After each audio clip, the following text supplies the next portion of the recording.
Hi, Rachel. Thanks for showing up. I appreciate it.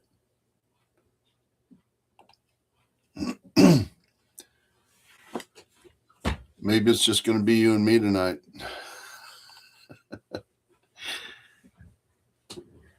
Yeah, still not 7 yet, so.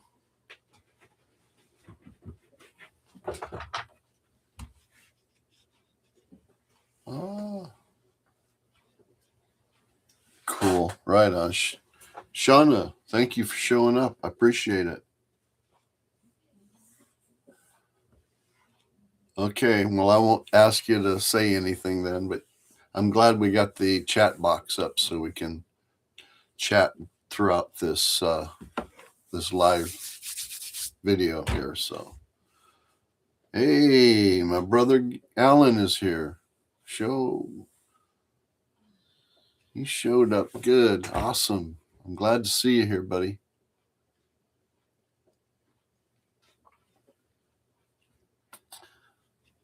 So, yeah.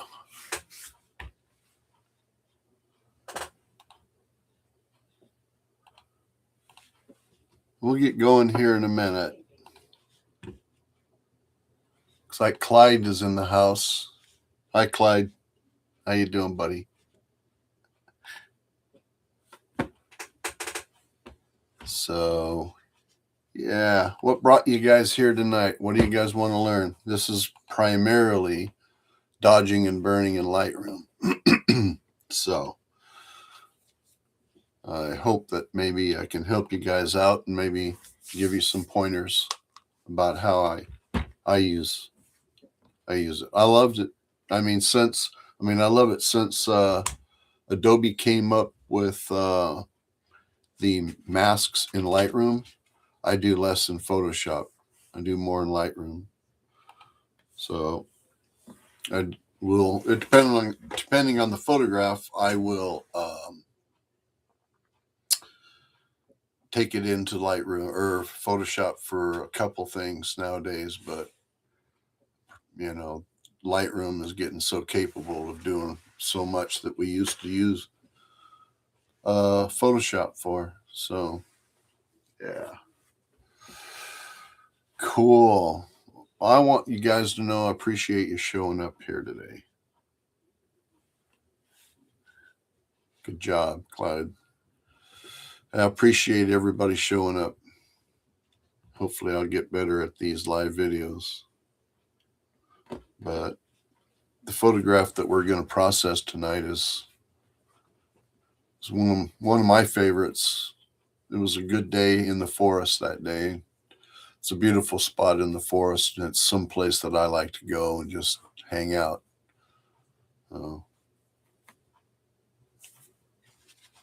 So we'll see what we can do with the photograph. So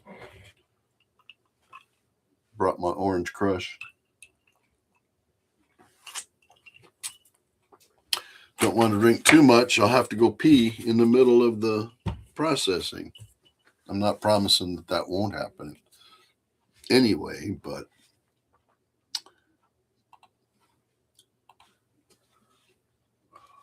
hey, Tom, you made it, buddy. It's good to see you here, Tom.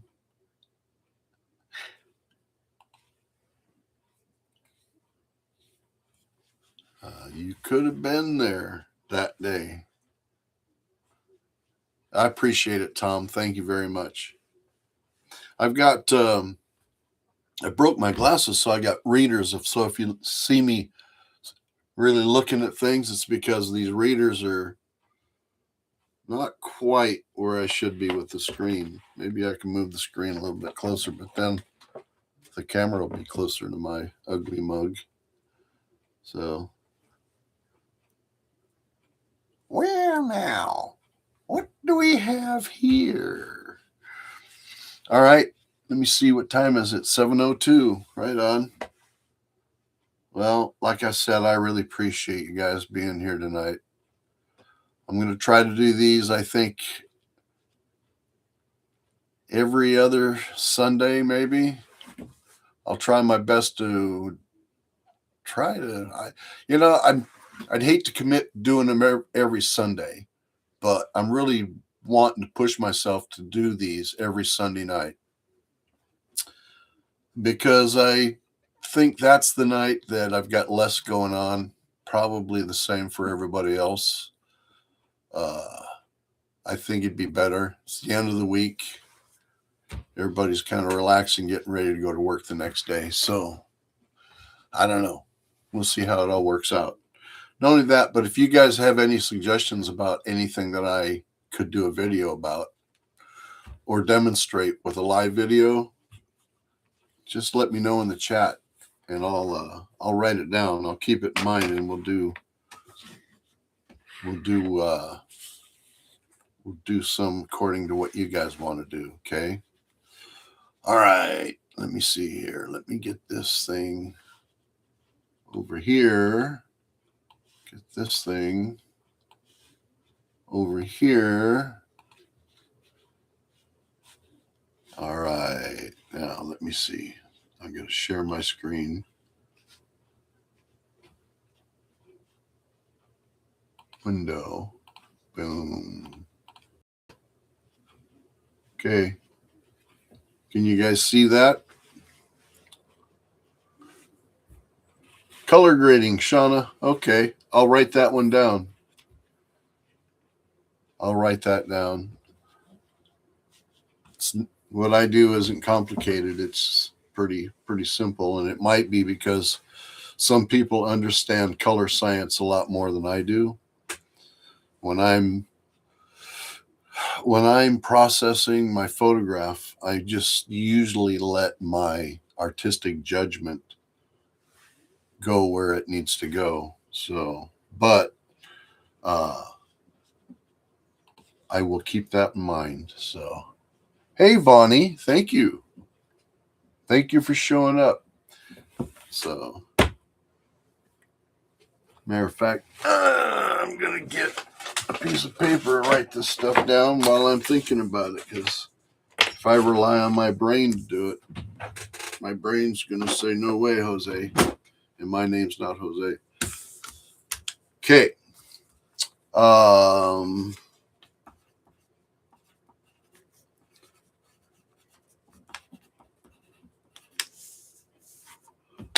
right. Vonnie, thank you very much for trying to get the word out for this. I appreciate it so much. I really do. So, all right. All right.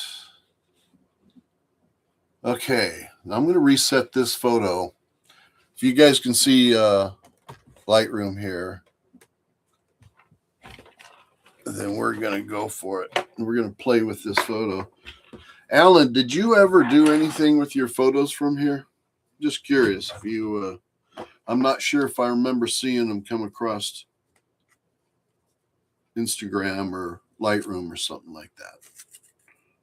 I hope so, because it's such a beautiful spot. I love it there.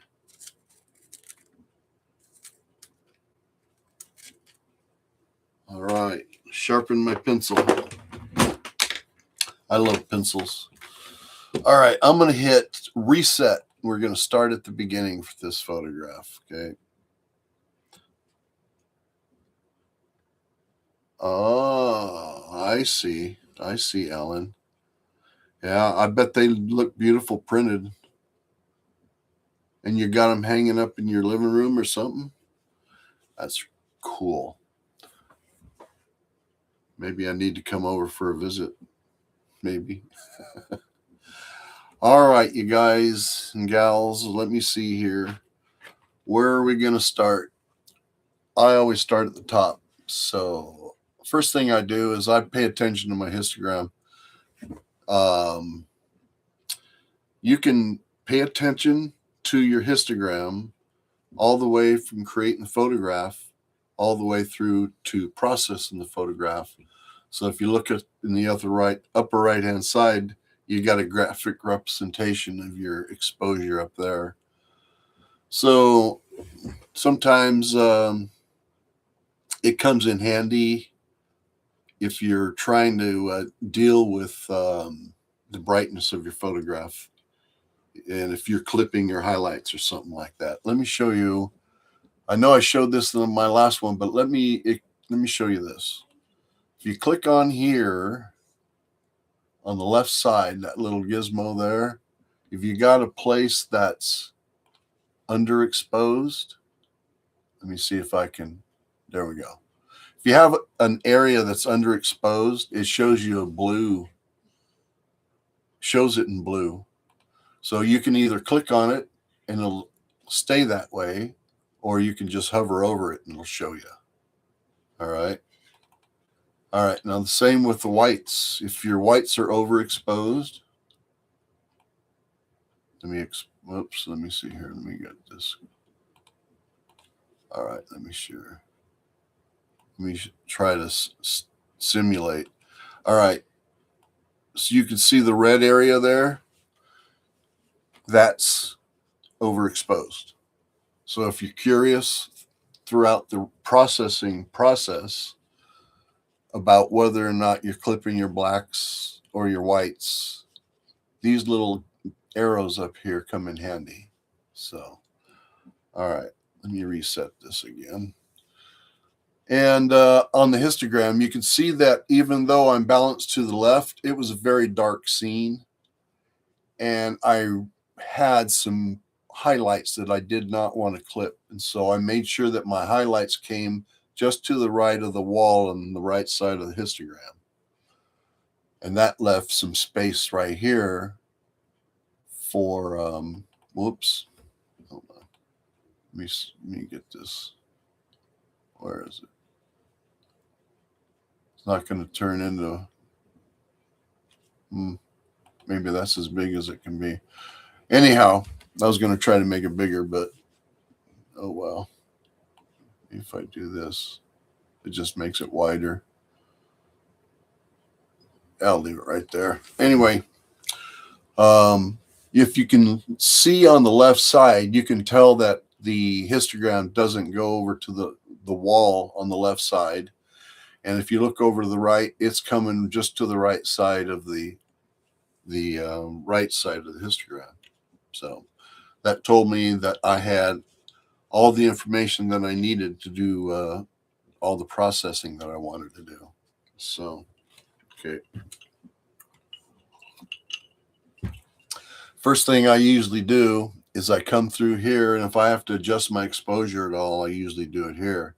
But exposure is something that I come back to every now and then as I'm processing the photograph. So right now I'm going to leave it where it is, because during the dodging and burning, like I said, I'll probably vary the exposure as I go. Okay. All right. What I'm going to do here is I'm going to come up here and change the color profile to neutral. Now, what that did was that flattened out my histogram. If you look at the histogram, this is before, that's after. And we're just looking at the white spot, the white area there, not the RGB areas right now. So what I like to do is I like to flatten it out so that I'm not battling to get my shadows to show up so bad on another color profile that has more of a contrast to it. So if I start with a more flat color profile, I can add to it as I go down here to get it to where I want it to be. So I'll explain that here. So a lot of times I'll come down and I'll move my highlights and my shadows around. Because the way I feel about my shadows is that while I'm looking at shadows in the forest, your eyes are always changing. And that's something to keep in mind, is that your eyes are always changing to what they're looking at. So if you're looking at something really bright, it changes to that. And then if you go down and look at something really dark, your eyes change to that. So it has to be pretty darn dark before I can't see inside of a typical area that's in the shadows in a scene like this. So I usually try not to make them 100% black and dark. Hope that makes sense. Okay. So something else too I want to point out here too. Let's look at my water. Okay. This was a pretty fast exposure. This is 2 seconds. Let me see. I don't know if I was extending my exposure to be able to get some light in there, I think. Because I was at f16, ISO 100. No, what I was thinking is that I wanted that long exposure in there. But typically what I was going to say was on a typical day when I'm photographing a creek or a waterfall, then, hey, Lori, you're here and you're just in time. Thanks for showing up. Appreciate it. When I'm photographing water, I'm typically trying to keep it at like a half a second to maybe a second, unless I really feel like I really want to get that soft water feel. And that's kind of how I was here that day, I guess. But if you look down here, on a half second to 1 second exposure, you'll still get the flow and you will get resolution in your flow. In other words, it won't be just all white. You'll be able to see streaks in it, and you'll also be able to see splashes in it. And in the whiter areas, you'll have texture, just like in this little area here. That little area here, you can see the texture in it, right? If this was a shorter exposure, you'd see more texture in the white areas in here. So hope that makes sense.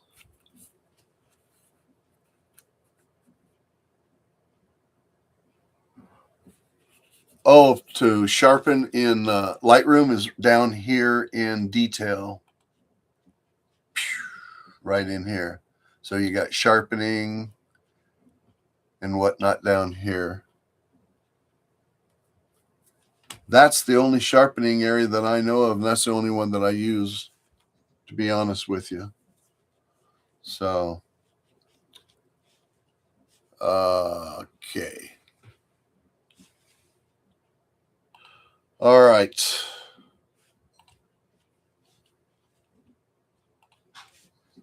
So, Rachel, what I'm going to do is I'm going to put down sharpening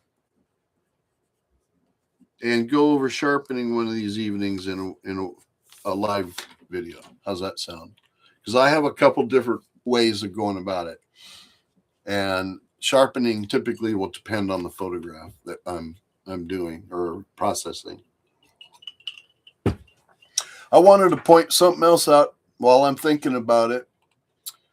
I pull in my photos, and when I import them, these two things are typically checked, or they are. When you can set it so that when you import your photos into Lightroom, you can have it do things to it before it's brought in.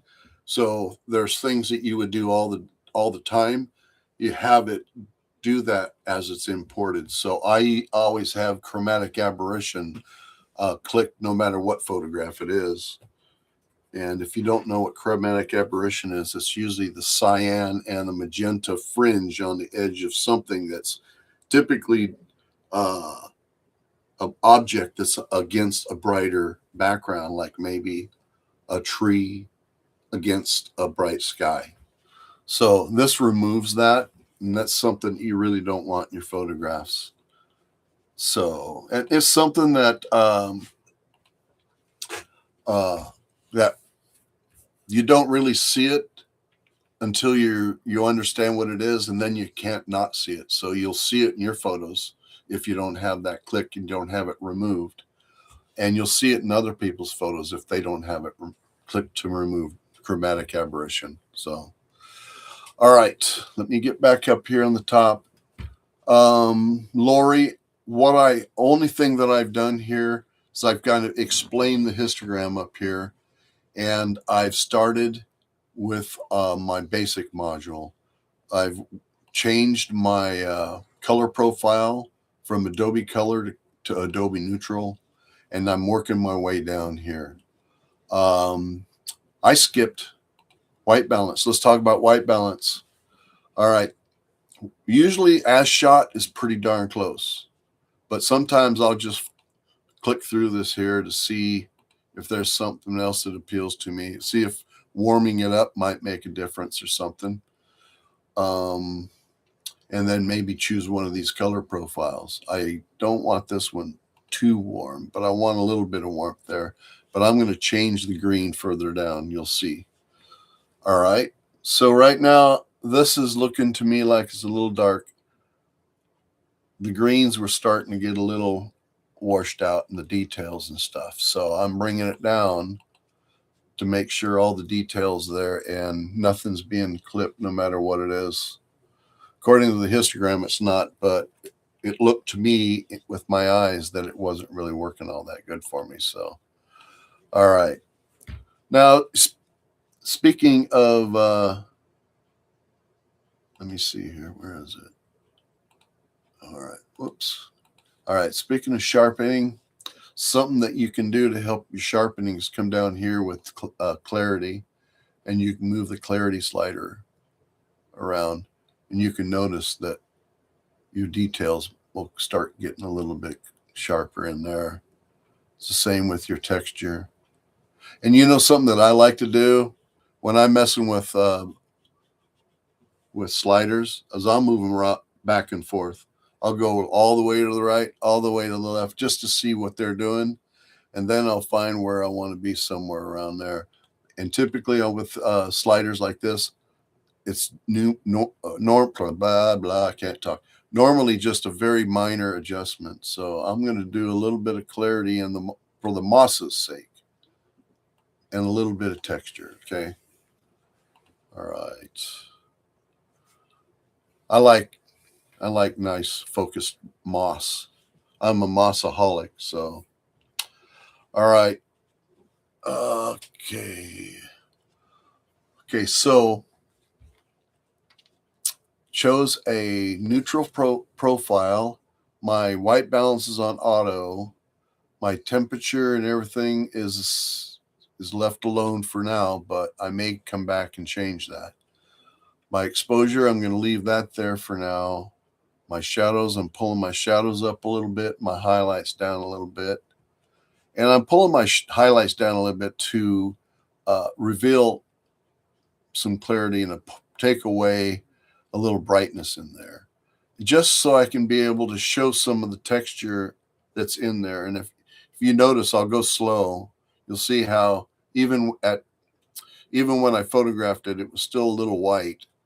And I brought this down a little bit. And it also helps in this area down in here, these textures in here. So it helps reveal some of that stuff.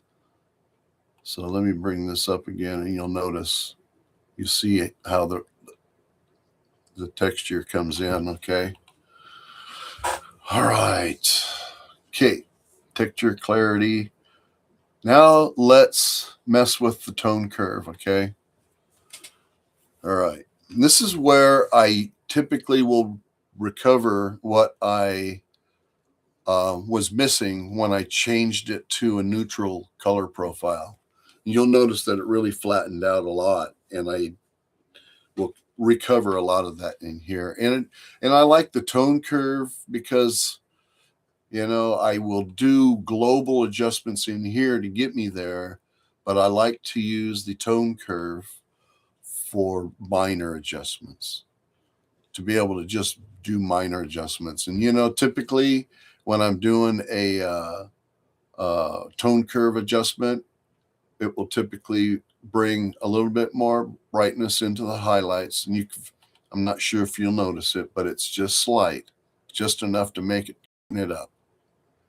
And it's doing just where those highlights are on this tone curve right now.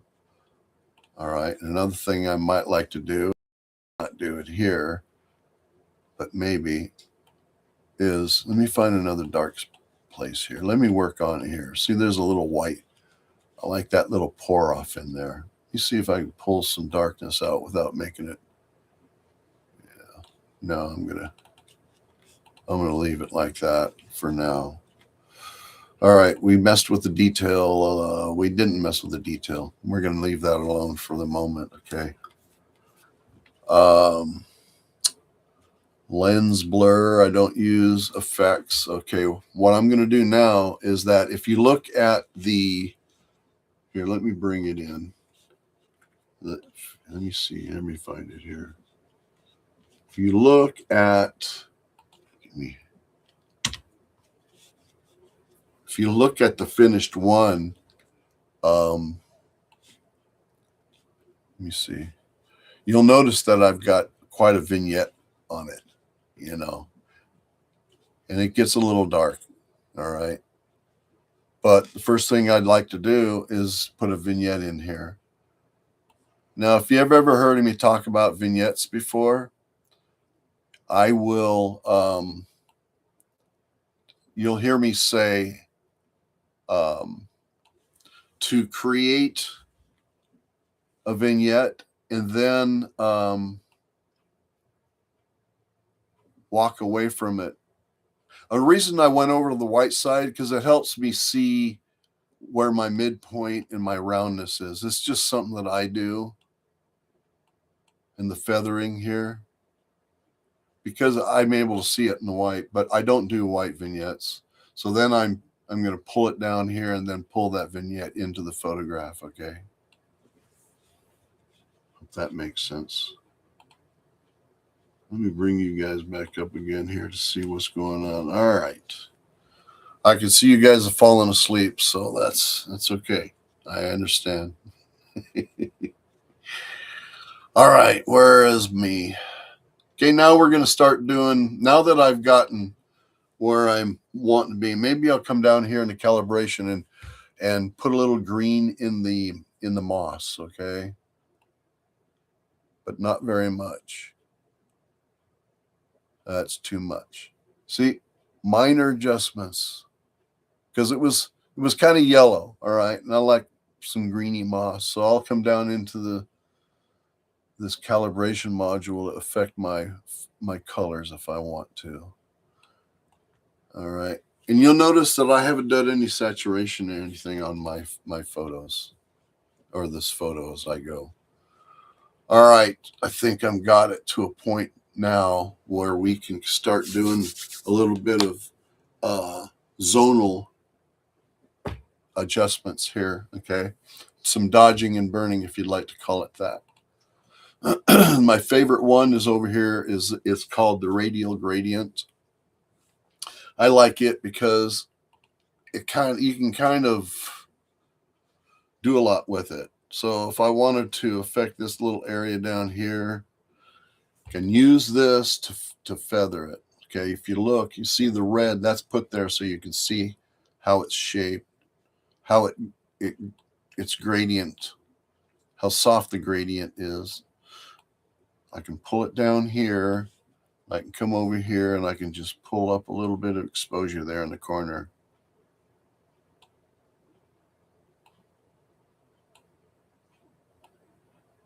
Adjust that corner down there a little bit, so it's not quite so dark, because that global vignette on there, it doesn't care what's there, and so maybe I like to have a little bit there. I might even do a tad in the corner here. So if you want to once you create your first mask, you leave this. This is where you find your mask. But if you want to do a new one, you click on the plus sign here, and it gives you every one that you want to use. So let's do a linear gradient and work on this corner again. Let's pull this up and then out. And we'll add a little bit in the corner to kind of recover a part of and you'll notice it's not affecting here. It's just affecting down in the corner. If you hover over the square in it, then you can, Candy Watson's in the house. Thanks for showing up. I appreciate it. You'll have to go back and watch the first part of it later on sometime so you can see what we've been doing here. But right now, I'm just now getting into the dodging and burning part, so that's probably the part you wanted to see anyhow. As if you need lessons from me anymore. Your work has just really gotten so good. I appreciate it. So I really appreciate how you've taken your work into the next level, you know. Okay, now I worked on this little corner down here. I might want to reactivate this oval, and let's pull some saturation in there just because we want to. Those rocks are pretty cool. You notice that it really didn't saturate it a whole lot, but it gave it some nice color down there. Okay. All right. Next place I want to go is over here to the right side. I'm going to add another mask, and I'm going to do a linear gradient. I'm going to pull it over. See, what we're kind of doing is adjusting that. We could have probably just done all of this without even doing a, let's do that. Let's go down here and go to effects, and let's, where are we at? Effects. Let's take that vignette away, and we'll just do this all with these filters or these masks. All right, because we remember now we took that vignette away. So what I'm going to do with this linear gradient is I'm going to add a little bit to it. So where are we at here? Oh, here it is. Okay, so it's activated. Oh, here we go. I got lost there for a minute. I'm going to bring the exposure down a little bit on this, just on this little side part here. Okay, and let me show you what we're going to do instead of the gradient. We're going to do this with a radial gradient. When I say gradient, I meant vignette before. We're going to make a big old filter right here in the middle, or mask, what you want to call them, filters. And then I can bring the exposure up. I can scroll down, do a global exposure adjustment, and bring this down. And you'll notice we've got our vignette now. And let me show you something else too that's a cool trick. If you come up here, you can take and use these three little dots here. Let me get this over here. See these three little dots? Click on that and hit duplicate and invert the mask. What it'll do is it'll make you a mask that's the opposite of the other one. All right, so let's say you wanted to adjust the outside. Come on, why is my red not going away? Oh, I know what I'm doing. I'm doing wrong. I need a bigger screen. My screens are pretty big, but I still need one. All right, so you can adjust the outside.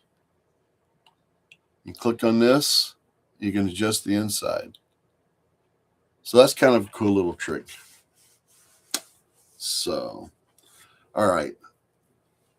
So I've messed with this right side. I've messed with this left side over here. And you'll notice as I hover over the masks, it tells you which one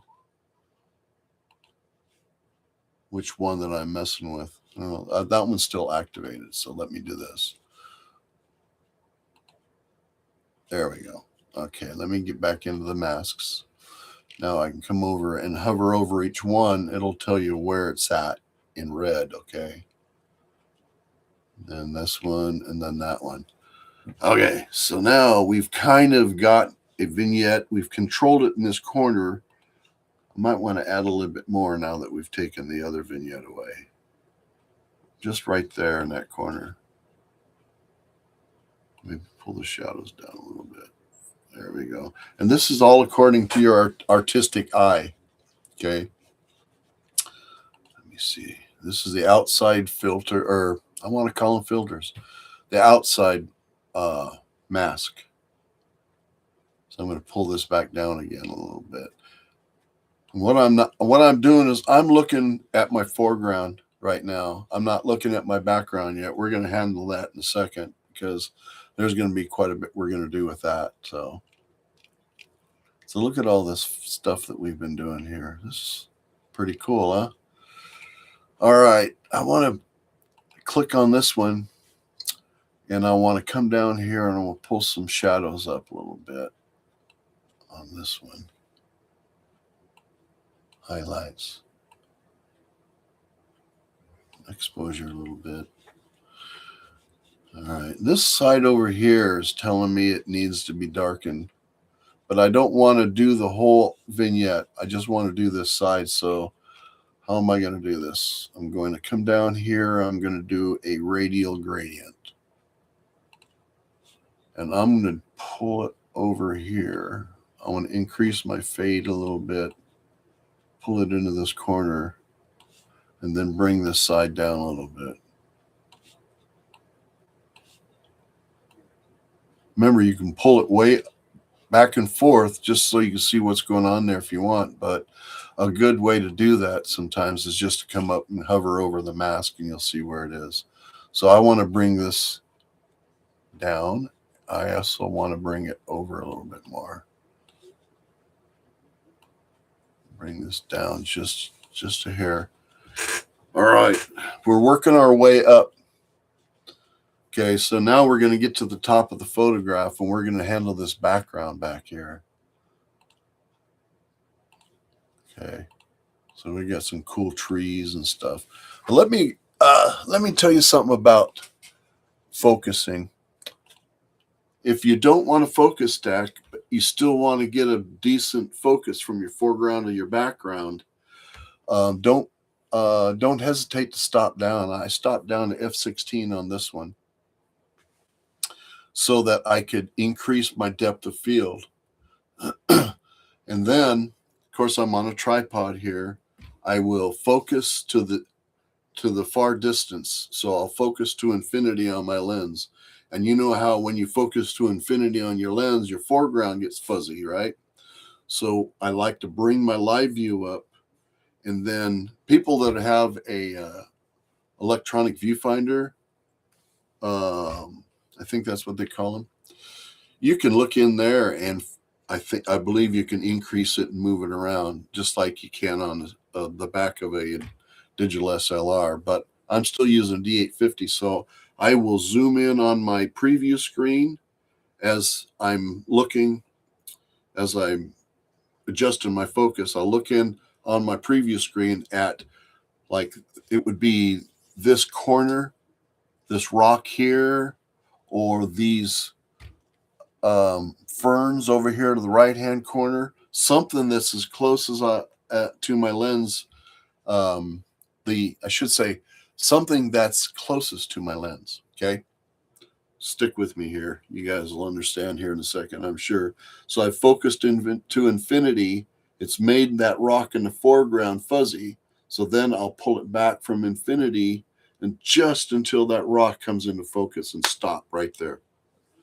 Then you'll know that everything from that rock out as far as you can go is in acceptable focus. Okay, so it may be soft in the distance, but that looks like acceptable focus to me. And I'll tell you another reason why. Because if you're standing at a scene at the edge of a creek or something like that, you'll notice down, that's that which is closest to you is going to be more in focus to your eyes and have more contrast. Like if you had a flower and you're staying on a hillside and there's a mountain in the distance, you'll notice as you look with your eyes out into the distance, things become diffused. Okay, so they become softer and less in focus. So that I use to be able to create depth in my photos, because a lot of times when they're crisply in focus from the front all the way to the back, there just isn't that separation that you would get if it was softer in the distance. So you'll notice that these are in focus back here. They're in focus. You can see they're not out of focus, but they're a little soft, you know. So that's my focus lecture for the moment, okay? All right, so now let's move up here to the top. I'm going to hit my filter or my masks. I'm going to create a new one here. And I'm going to go to my old friend, radial gradient, okay? And what I want to do is I want to affect this side over here. Now, I'm not doing the whole top because this is where the light is coming into the scene. So it's coming in and following through into your foreground in here.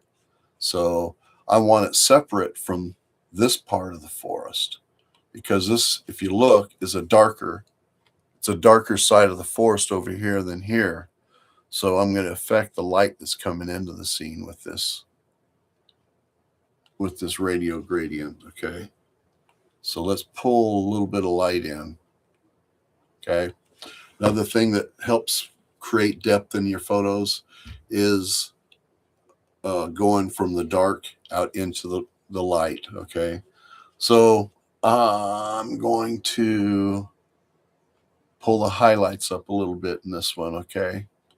And the exposure up just a little bit. All right, cool.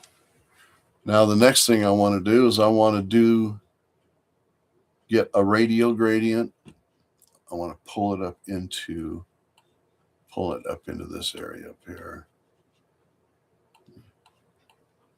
I'll pull it over into the tree a little bit because there's some little ferns there that might benefit from this too. So let me pull my exposure up and see what I want to do here. Maybe I want to pull it this way a little bit.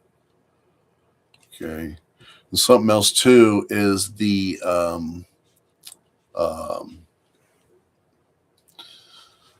warmth in the forest is cooler than over here in the light part too. So if I wanted to, I could affect that. I can make it a little bit cooler over here if I wanted, or even add a little bit of warmth into it.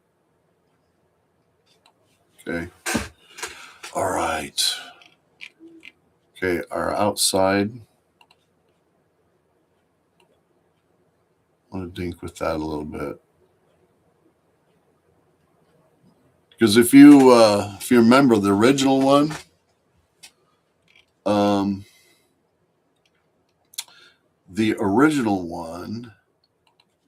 me close this out. It had a pretty heavy vignette on it too. Okay. All right. I think I'm looking. I don't know. Maybe. You notice how I'm kind of making these decisions as I go. There's just no way that I could actually. I suppose I probably could keep track of the adjustments that I went, but it would be hard for me to be able to make a list of things for people to do to their photographs. That would be adjustments that I would make to my photographs because a lot of times it wouldn't translate to the same thing. And even with your own photographs, you'll process this one this way, and then even another one that you took in the same on the same day might be processed a little bit differently. So, and this was a dark and moody scene, so I don't want it too bright, but yet I want to keep an eye on my histogram to make sure I'm not mashing over to the left side too much. So let me bring this, and I'm just doing slight adjustments to it. Okay. All right.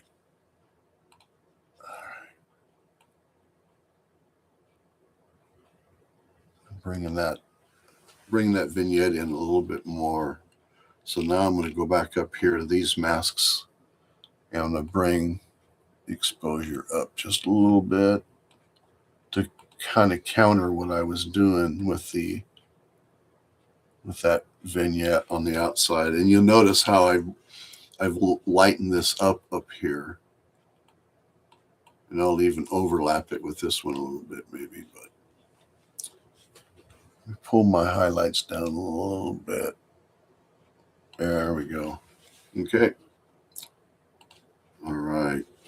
Well, how's it look, everyone? How did we do? Oops. All right. What do you think? You guys have any questions for me right now? This is a good time to ask them, because I'm going to probably do a little bit of Photoshop stuff if you guys are wanting to do that. So thank you, Candy. You're the best. You are the best. All right. Thank you, Vonnie and Clyde. So, let's just say I wanted to try to do a, where would I do it here? Maybe I wanted to do some sort of something that kind of looked like an Orton effect or something like that. One thing an Orton effect does is it kind of softens things, okay? So if you come over here to the dehaze, you can use it to soften the scene. It'll brighten it, but you can always bring your exposure back down again. So, and I kind of like that myself. And if you look, it really hasn't still in focus. It just kind of softens the whole look of the whole photograph. So, and I'm telling you, go through all this and get all of your dodging and burning and everything done, all your globe or your zonal adjustments and everything finished, and then go walk away from it for a while and just kind of clear your head, clear your eyes, and then come back and look at it again, because you may end up changing it again.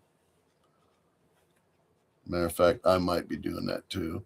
I kind of like these little ferns here, I want to bring that corner in a little bit. So I'm going to come back here, do this, pull it back a little bit. And let's bring that up. I'm going to warm that up a little bit too. So now we've revealed those. We can turn it off here. You notice there's a little eyeball over here. You can turn it off to see what you've done. But now we can see those ferns over here.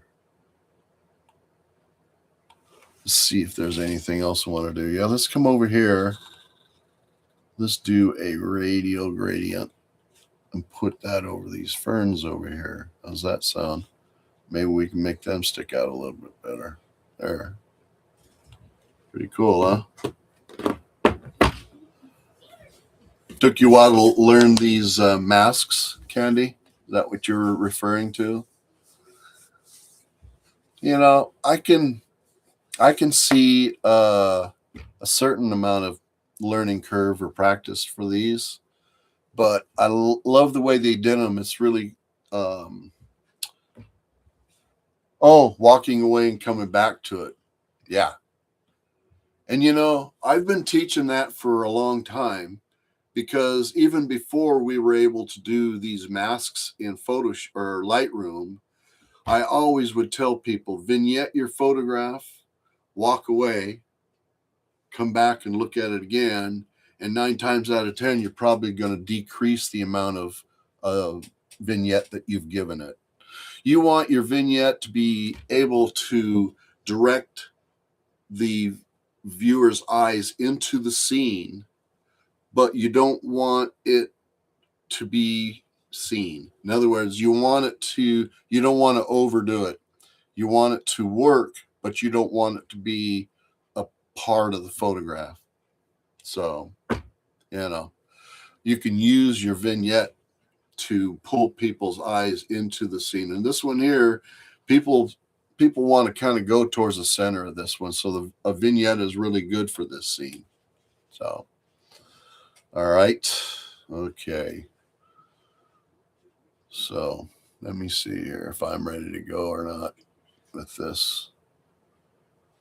Okay, I am at a point now where I have where I'm about ready to pull it into Photoshop if you guys want. You know, Shauna, it's good. It's a good practice, that's for sure. It's something that I learned a long time ago. So, yeah. What if we wanted to take some of these sticks out of here? No, that one's too big. You know, most of the time I leave them in there, but, you know, let me show you how easy it is to do this stuff. All right. Whoops. Let's see. Let's do this one.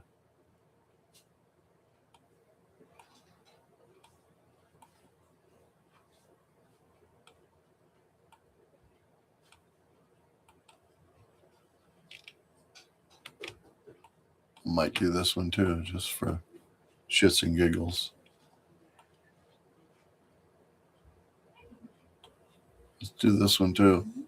Oh, geez, we're getting carried away now. Okay. Now I'm going to come over here and hit remove. And I have this set so that it uses the AI feature to do this with.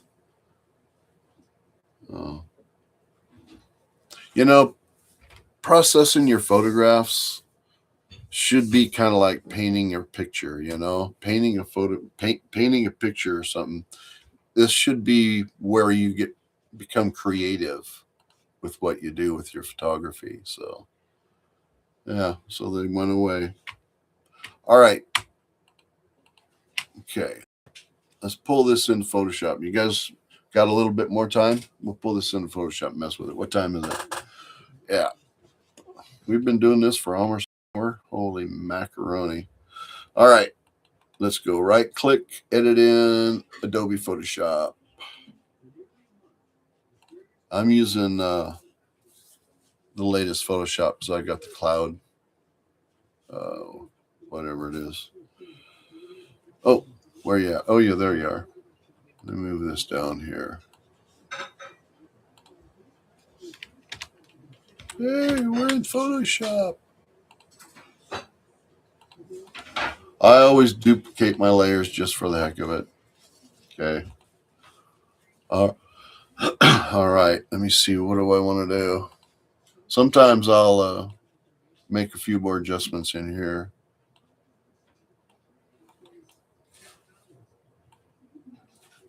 There we go. Okay. If you want to create a layer that includes the adjustments, make sure you hit the top layer there and hit Shift Control Alt or Option E, and it creates this one up here that's got the adjustments and stuff in it. Okay, so I'm going to work with that one.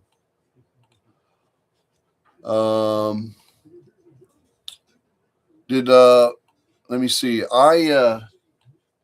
Hey, Alan, I know you got the Orton action. Did that work for you? Oh, how to get it from Lightroom into Photoshop? Sure. Let me do that for you. Let me do that again. I can bring my Lightroom up. I will come over here and I'll hit right click. I go to edit in, and right there it says Photoshop. It says Photoshop beta because I have the beta version installed on my computer too. But yeah. Alan, did that work for you?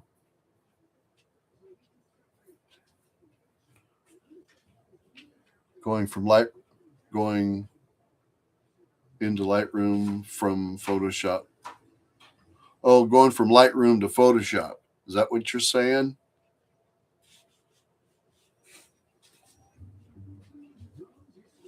Okay, good. I'm glad it worked, Alan. I'm going to take and I'm going to improve that action. I'm going to make it so that it uh, creates those layers in that folder as smart layers. I think that's what they call them. All right, so let me think here.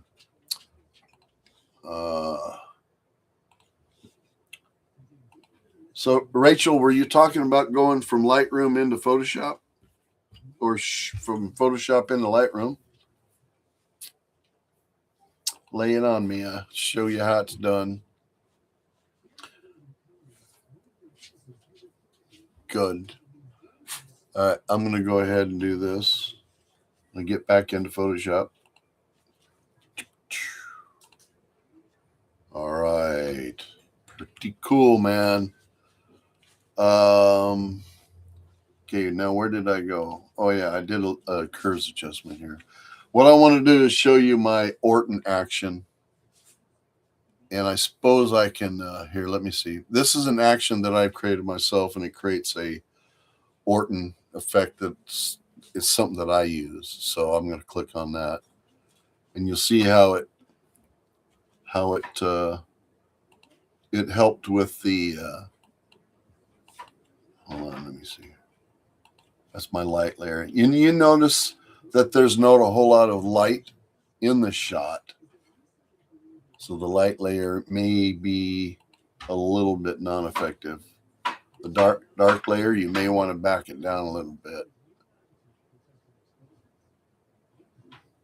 There we go.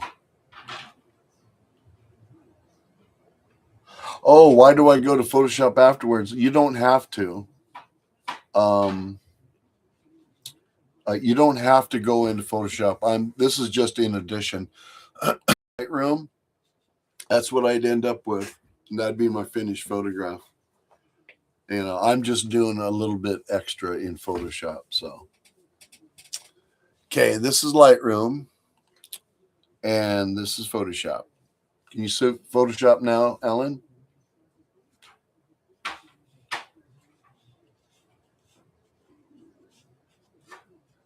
Let's see. I hope so.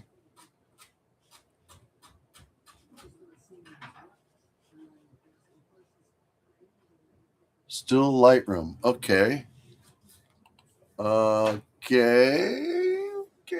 Let me think. What would it be? I think I had this problem last time too, didn't I? What did I do?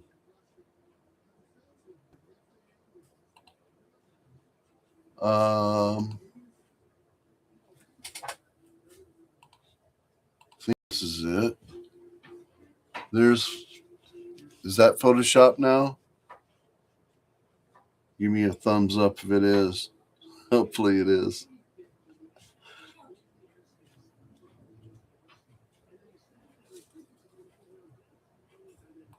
Hope so. Hey, all right, we're in Photoshop. Oh, this is so stressful.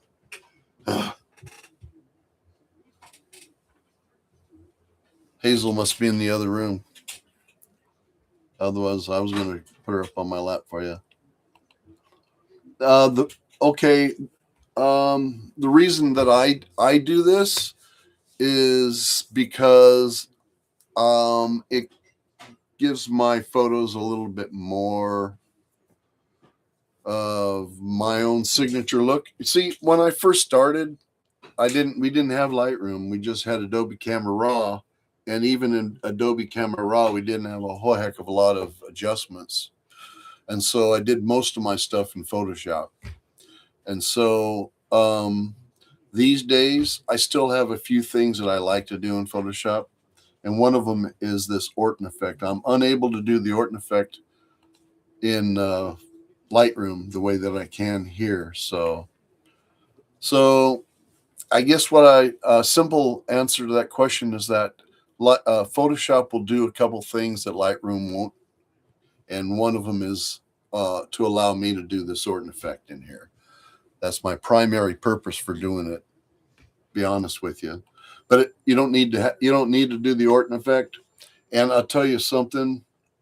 I need to sit on one of these cold nights or long nights and sit down and create an action that would emulate an Orton effect in Lightroom. I just haven't taught myself how to do that yet. So yeah, doing the Orton effect here. My sound is off. Oh, good grief. Testing, testing, testing. Can you hear me now? This is a disaster. I'm kidding. I'm having fun. Okay. All right. Now, if for some reason you wanted to use Photoshop, if you wanted to use Photoshop, I'm happy to send you that action. You can install it in Photoshop, and it's just one click. Okay. So let me make sure that my Orton effect is where I want it to be. I'm going to mess with it again here. No sound.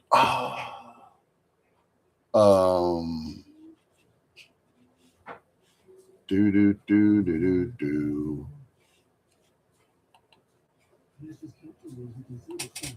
I wonder what the sound thing is is all about.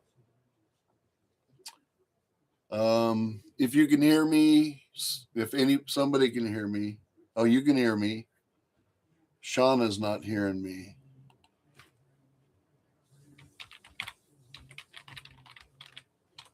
Hold on. I want everybody to hear me, so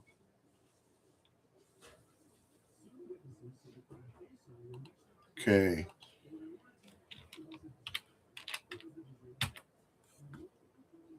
All right, Shauna can.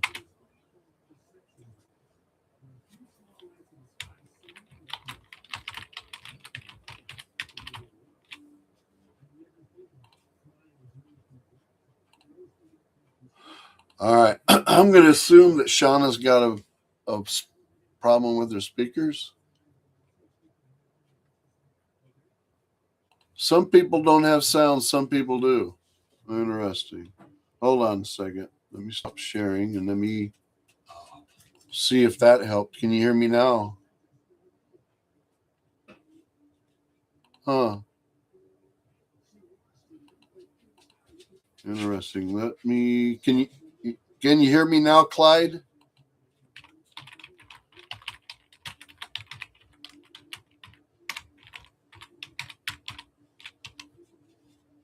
Interesting. You got me. So now I think some people can hear and some people can't, which is nice. Yeah.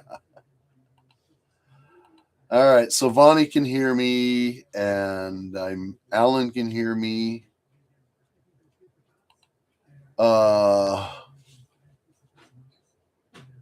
Randy,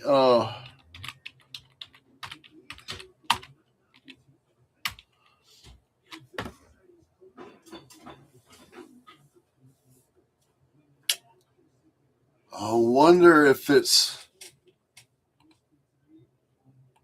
loud and clear. Okay, so Tom can hear me. Okay.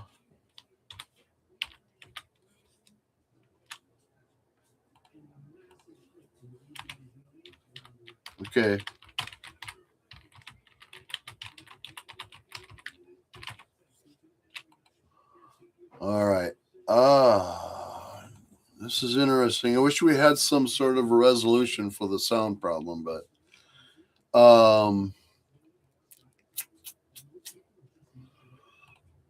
okay, we can sit and try to deal with this all night long, but I'm going to assume that some people have sound, so I don't want you guys to sit there and get bored, okay? So, all right. Okay, I think I've got and you can also come through here and do this, okay? All right. Let me show you how I do dodging and burning. No, sir. Hmm.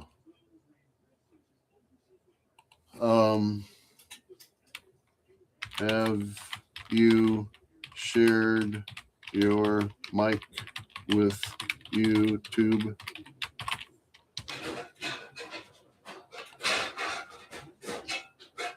Son of a bitch. What in the world? I don't have any unmute, mute. So I've only got a couple people that are hearing me, I think. I know my mic is working for sure. Let me think. All right, we got. All right.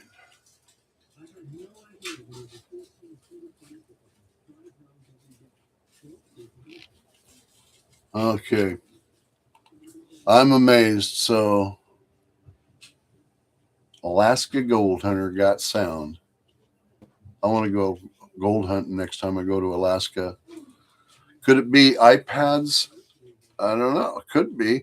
I don't know much about Macs and things, so I'm just a dumb Windows user. So I'm assuming that this is working and that it's got to be a problem on their end. So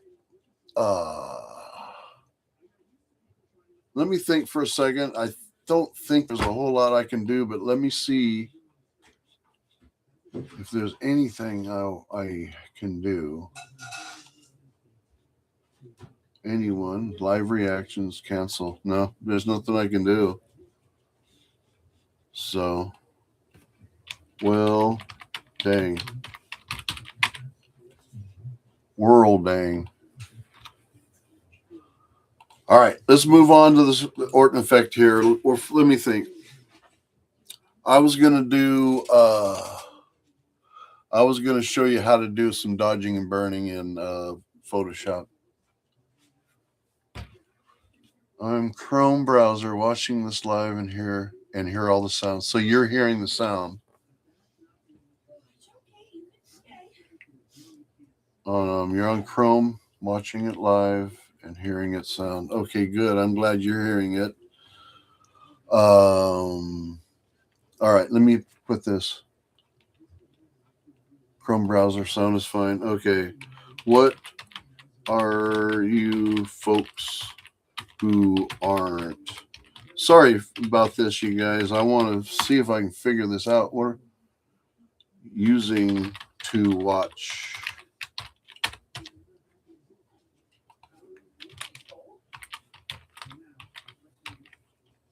Because I want to keep doing these. And so if I'm going to have problems with these, I want to get this figured out. Yeah, I know what you're saying. Yeah, I don't have the skills of stenography either. Yeah. iPhone, iPad. Lightroom, Photoshop. Sound and just lose it. Yeah. Has the sound come and gone?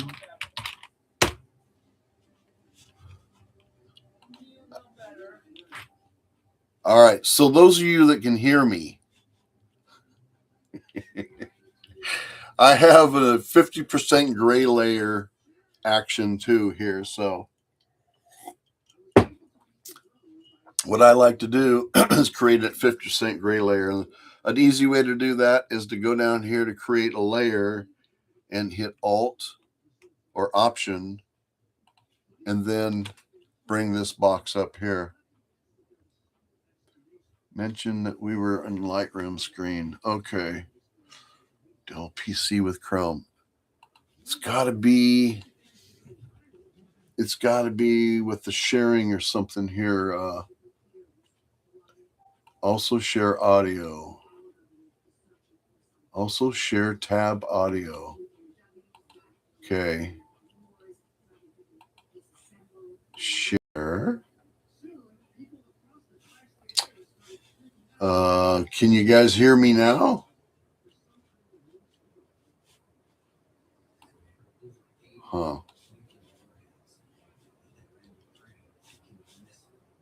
close this out.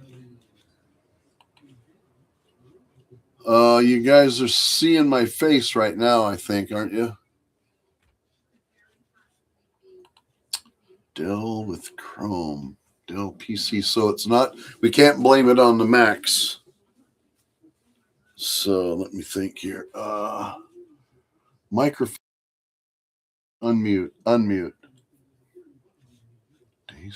Face with sound. All right, let me think here. Let me go up here. And where in the world?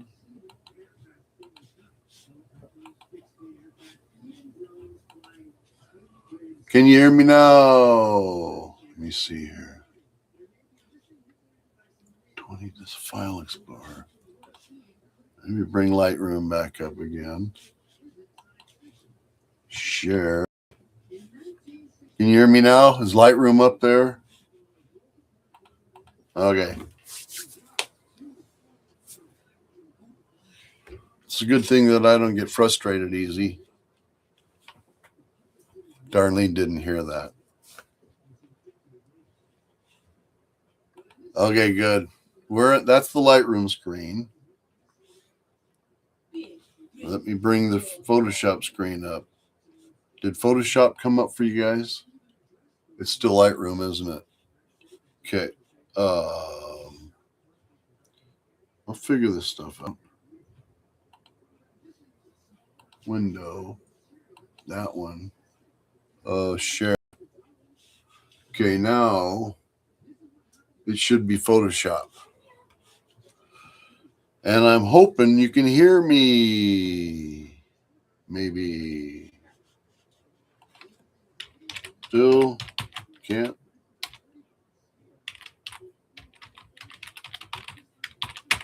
I've been told YouTube is foolproof, but I've sure bring back. I know. Doggone it, man. Oh, this is disappointing. All right. What could it be? I cannot. It's got to be on their end. It must be something on your end.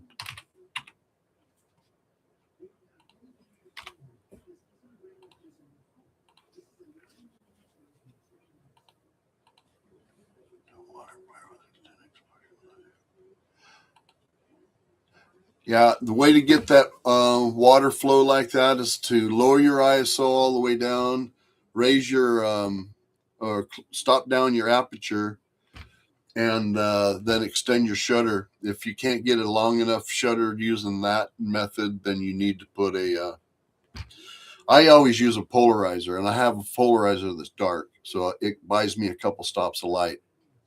But you can always put a neutral density filter on there, or like I said, a darker photo polarizer, and then you'll be able to extend your shutter speed longer. So yeah, it must be on something on there. And so let me think here. I'm going to show you guys how to do 50% gray layer, right? So I'm going to hit Alt or Option, and I'm going to create a layer. This is going to come up. I'm looking down here at the chat. If you wonder what I'm looking down there at, the chat's down here in this corner. So I'm gonna click on Mode, Normal. I'm gonna do Soft Light.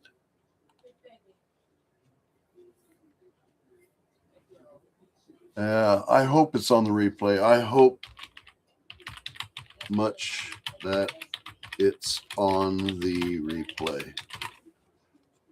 replat.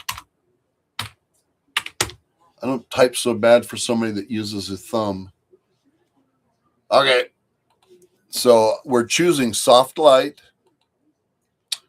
We're going to fill with neutral color, which is 50% gray.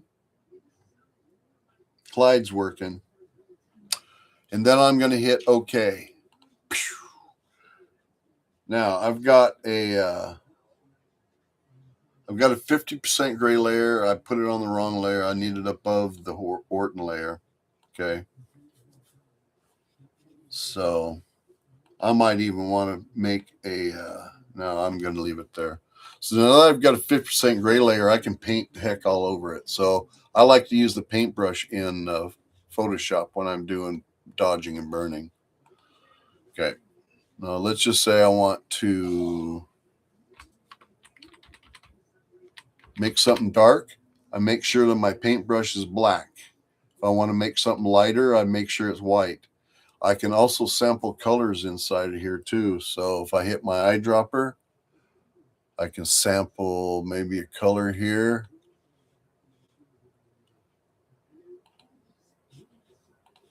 And then use that. So I wanted to use that. I could probably use it up here in the sky or something maybe. So I made it a little warmer there. Then if I wanted to, let me show you something else. Let's say I wanted to burn this corner in. That's 100%. I come up here to edit. I go down here to fade brush tool. Click on that. I pull it over to 0 and then slowly bring it up until it's as dark as I want it. Hit OK. Now this fade tool, fade brush tool up here, it's indispensable in the method that I use to dodge and burn in Photoshop. Okay. So it's you can hit the X button on your keyboard to switch between white and black. Let's see. I'm wanting to do some white over here. Let's say, and this is just for an exercise. Okay. Now come up here to edit. Hit fade brush tool. Bring it down, then bring it up again. Hazel is playing with Inky. And then adjust it this way. Hit OK. You can also create separate layers for each one of your areas that's on here too. So, okay. All right. So, does this make sense to everybody, this 50% gray layer situation? Okay.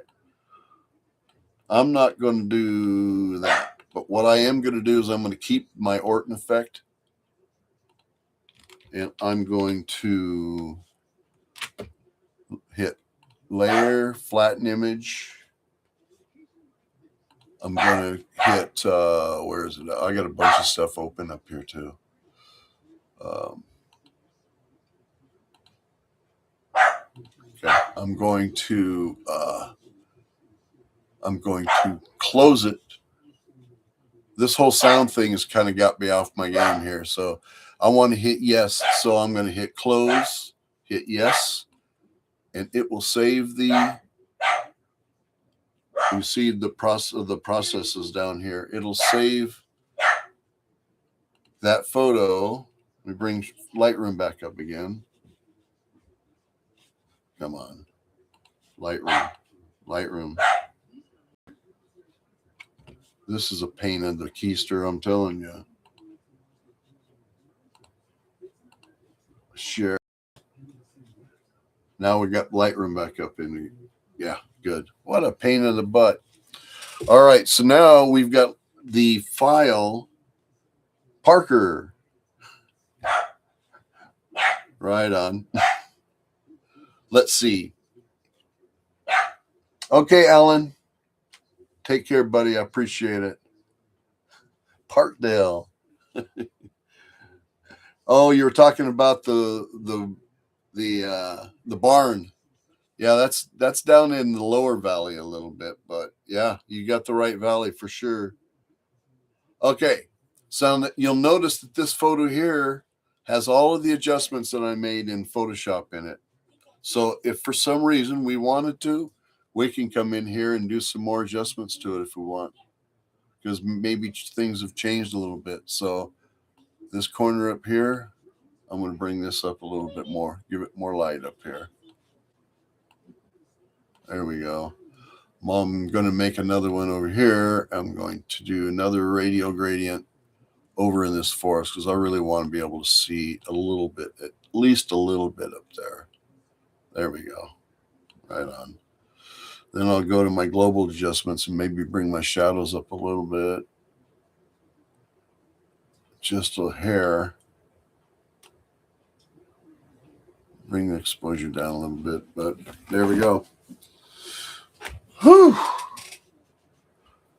Oh yeah, the lighting back there really helped the depth of this photograph. So, all right, you guys, I'm not going to keep you any longer. I wanted to kind of keep these at about an hour or so, but we had a little bit of trouble with our light or sound, so we went a little bit longer. And I really appreciate everybody that has sound that was able to hear this, being patient through us trying to figure this stuff out. So let me know if you guys have any questions at all. You guys know how to get a hold of me. Just message me or email me if you want. My email is precisionartists with an S, precisionartists@gmail.com if you want my email. If you guys haven't signed up for my newsletter, I shoot a newsletter out every now and then too. And so, Randy, I'm really, I'm really glad you came. You're one of my buddies from the old days. So, and it would be good to see you again. But sign up for my newsletter, and I'm going to start putting some sort of a schedule or a notice or something in a newsletter, telling about when I'm going to be doing more of these live videos. And so, oh man, let's get out and do some shooting, okay, bud? Get a hold of me and let me know if you have any questions. Sign up for my newsletter, and yeah, follow my Instagram if you guys don't already. But you guys are already following me, so I don't have to say all this kind of stuff. So this video is going to be live, or it's live. It's a live video, but it's going to be on my videos afterwards. So if you want to go back through, you can go through and you can fast forward through some of the stuff, and then still get the message that I was trying to give through this whole situation. So, all right, I'm going to call it quits, you guys. If I can figure out how to do that. Yeah. Yeah. I really appreciate everything you guys do for me. Thanks for showing up here. I'm going to cut it off. Thanks a bunch. Take care. Bye.